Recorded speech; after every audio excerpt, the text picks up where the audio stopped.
Welcome to this exploration of one of the most enthralling chapters in economic history. Today, we journey back to the 17th century, into a world dominated by merchant ships, flourishing trade, and a newly emerging middle class. It was an age of artistic geniuses like Rembrandt, a time when the Netherlands was basking in prosperity. Amid that backdrop of wealth and opportunity, a seemingly humble flower rose to unimaginable heights of desirability, triggering a speculative craze that historians still study as a prime example of market excess. This is the story of Tulip Mania, the Dutch obsession with tulips that birthed what many consider the first-ever financial bubble. The Netherlands in the 1600s was a vibrant place. Known as the Dutch Golden Age, it was marked by unprecedented maritime power, thriving global trade, and forward-thinking financial institutions. Amsterdam Stock Exchange was among the earliest and most sophisticated in the world. Merchants and bankers regularly engaged in innovative deals, turning the city into a melting pot of commerce. With the rise of the Dutch East India Company, VOC, ships frequently arrived loaded with tea, spices, textiles, porcelain,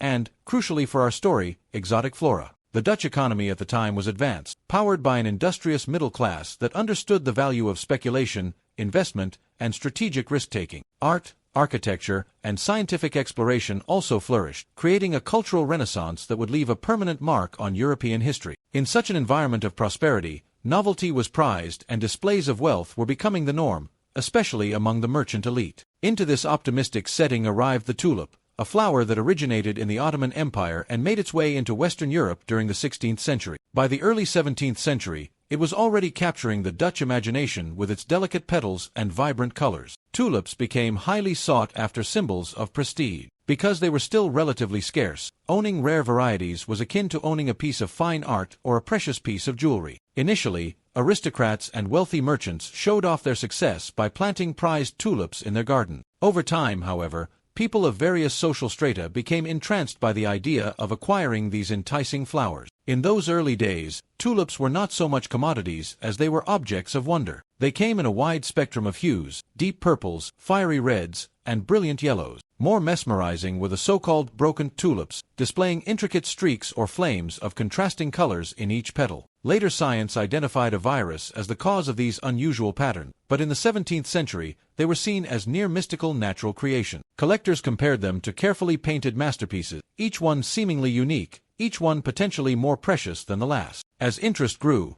the straightforward purchase and sale of tulip bulbs morphed into more complex financial transactions. The Dutch were not strangers to trading futures and other speculative instruments. They already used sophisticated methods of commerce in the shipping and commodities market, so it was not a great leap to apply these strategies to tulips. Traders started buying tulip bulbs in the warmer months, promising to deliver them later in the year or the following season. As the frenzy intensified, these contracts changed hands multiple times before the bulbs had even sprouted. A lively market in tulip futures emerged, with prices sometimes doubling or tripling in short periods. Because many traders never even handled an actual bulb, the transactions became more abstract, a paper promise of a precious flower. In the swirl of excitement, a tulip was no longer just a flower, it was an investment, a symbol of potential profit, and a gateway to riches for the shrewd or the lucky. Despite a solid core of knowledgeable botanists and horticulturists who genuinely understood how to cultivate rare tulips, the market quickly became crowded with people chasing quick gain. Artisans, shopkeepers, barbers, and even farmers who had never shown prior interest in exotic plants began speculating on bulbs. Some stories describe how people sold family heirlooms or mortgaged property just to invest in the rapidly appreciating tulip market. While apocryphal, these tales reflect a broader truth. The hype was all-consuming, crossing class boundaries and uniting people in the pursuit of a single goal, profiting from tulips. The gossip in taverns and street markets revolved around spectacular profits that neighbors or strangers claimed to have made by buying and selling a single bulb at the right time. In such a charged atmosphere,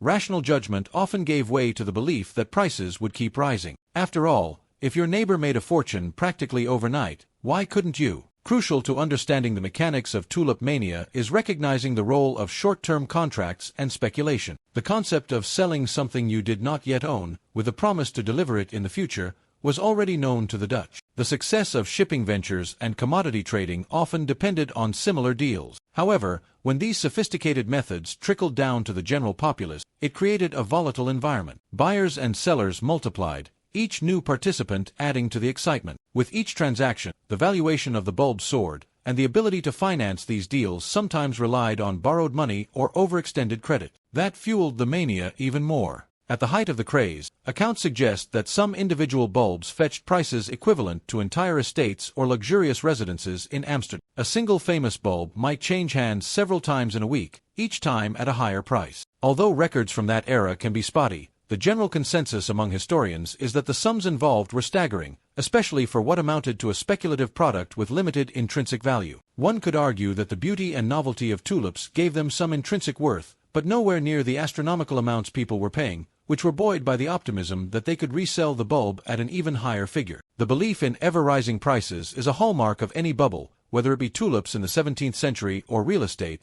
tech stocks, and cryptocurrencies in more recent time. The social dimension of the tulip boom added another layer of complexity. The Dutch Golden Age had been built on trade, innovation, and a certain entrepreneurial zeal, so the public was somewhat predisposed to take risks. Word of mouth drove the speculation further, as did stories of overnight fortune. For many people, the choice to invest felt almost inevitable. Miss out on the next spike in prices, and you might regret it forever. Much like modern-day hype cycle, it became a badge of savvy to jump onto the latest trend. Those who hesitated or called for caution were sidelined or even ridiculed. As the mania intensified, merchants who specialized in other goods turned their attention to bulbs, and everyday workers diverted their savings in hopes of striking gold. This interplay of social proof and fear of missing out proved to be a powerful catalyst. Yet bubbles can't last indefinitely. At some point, reality catches up with speculation. Historians debate the precise triggering event, but the consensus is that by the mid-1630s, enough people sensed that tulip prices had reached absurd heights. Some buyers began defaulting on their contracts, either because they ran out of funds or they realized they were holding promises to purchase tulips at prices no one else would match.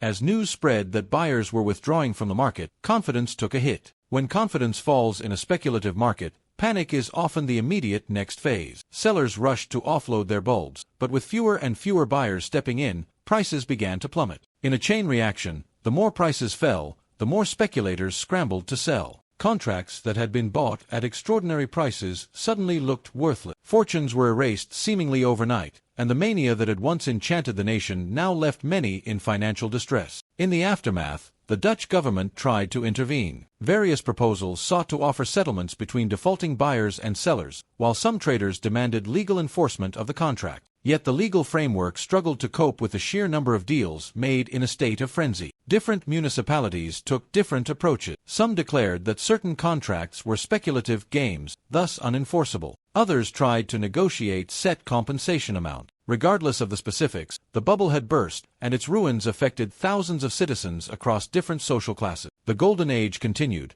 but a sense of caution set in for those who had been stung by the collapse. In its wake, tulip mania imprinted itself on the cultural memory of the Dutch and eventually on the collective consciousness of economic history. Satirical pamphlets circulated, depicting greedy speculators brought to ruin. Artists lampooned the frantic trades in their works. Over time, the event took on a legendary aura, sometimes with embellishment. Many modern economists acknowledge that the stories might have grown with each retelling, but they do not dispute that tulip mania was a genuine phenomenon illustrating the potency of mass speculation. The bubble became an instructive example that is cited regularly whenever markets show signs of overheated enthusiasm. The notion of the first financial bubble is often attributed to tulip mania, though some scholars argue that there may have been earlier speculative episodes in other parts of Europe or Asia. Even so, the Dutch experience of the 1630s stands out for how clearly it demonstrated the frenzy of speculation, the flight from reason, and the sudden crash that can occur once the spell breaks. The story resonates across centuries because it captures universal themes: the allure of easy riches, the tendency of crowds to drive up asset prices beyond their true worth, and the abrupt devastation that ensues when reality sets in. Human psychology, it turns out, hasn't changed that much over the past 400 years. One of the enduring lessons from this episode is the concept that this time is never truly different. Many speculative booms rely on the belief that new technology, or a new market, or some transformative element will eradicate the usual risk. The Dutch might have told themselves that tulips were not just flowers but valuable rarities that would always find a buyer, especially given the wealth of the nation. Nevertheless, once the gap between price and real value grows too large, the market's faith can crumble with startling speed. A parallel can be drawn to more recent bubbles, the dot-com mania, housing bubbles, and certain cryptocurrency surges all featured compelling stories of transformation. In each instance, many participants believed they were seizing a once-in-a-lifetime opportunity. Tulip Mania also reminds us of the critical role that communal psychology played. The mania was not driven by a single nefarious figure, but by a collective mindset of aspiration, envy, and fear of missing out. Ordinary people, observing the wealth garnered by their neighbors, persuaded themselves that they too could profit. Few paused to ask whether the object of their investment, tulip bulbs, in this case, could realistically justify such high valuation. Even fewer realized that if everyone was depending on finding a future buyer at an even loftier price, the entire game could end abruptly when those buyers disappeared. It was a classic illustration of greater fool theory, investors betting they would find someone else willing to pay more. Moreover,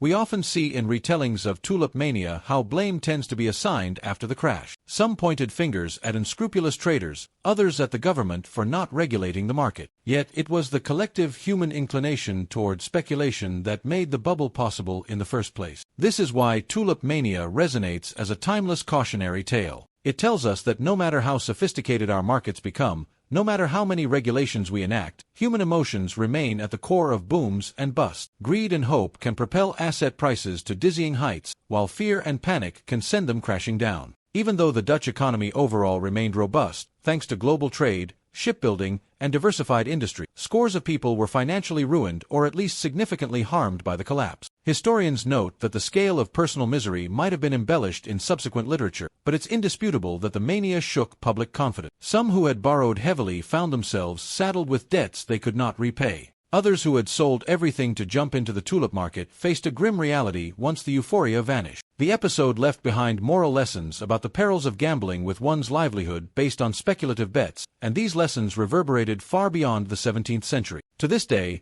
Tulip Mania serves as a case study for economists, psychologists, and investors examining how bubbles form and burst. It underscores the fact that asset bubbles often begin with a kernel of logical or justifiable enthusiasm. Tulips were indeed beautiful, and the Dutch horticulture sector was expanding, but then ballooned far beyond what any rational measure of value would dictate. This expansion is fueled by stories of massive profits, social proof from one's peers, and a general feeling that the world has changed in some fundamental way. Once a critical mass of participants start to question that narrative, or if a sudden external shock knocks the market off balance, the bubble loses its momentum. What follows is a swift unwinding of inflated prices, leaving in its wake a cautionary lesson about the dangers of excess. In reflecting on Tulip Mania, we see it as both uniquely tied to its time and place and thoroughly modern in its implication. The 17th century Dutch environment provided fertile ground for such a phenomenon, a robust financial infrastructure, a culture that valued novelty, and a citizenry open to speculative ventures. But the underlying mechanics, a rapidly rising asset class driven by exuberant speculation,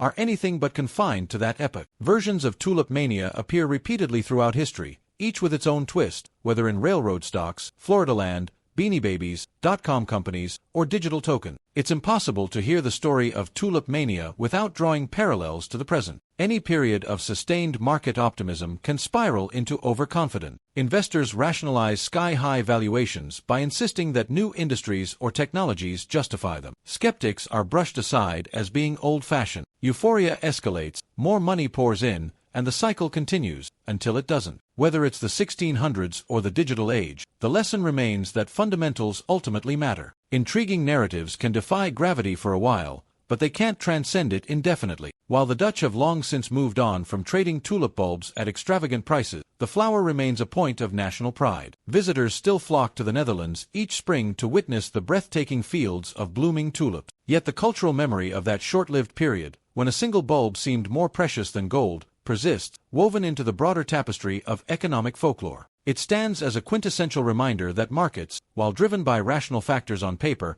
are also shaped by collective emotion. These emotions can inflate values to extraordinary levels, but like the fragile petals of a tulip, they can also wither swiftly in harsh conditions. In closing, the story of Tulip Mania isn't merely a historical anecdote about a peculiar moment when a flower became the hottest commodity in Europe. It is a parable of human nature, our endless capacity for hope, our susceptibility to herd mentality, and our tendency to believe that, this time it's different. Like all parables, its essence remains relevant. It cautions investors of all stripes, from casual enthusiasts to seasoned professionals, that speculation without grounding in real value can lead to painful consequences. It highlights the interplay of excitement and peril whenever large sums of money are at stake. And most importantly, it serves as a fascinating demonstration of how even the humblest items, with enough social momentum and commercial infrastructure, can become the object of wild, unbridled ambition, until reality steps in to pop the bubble.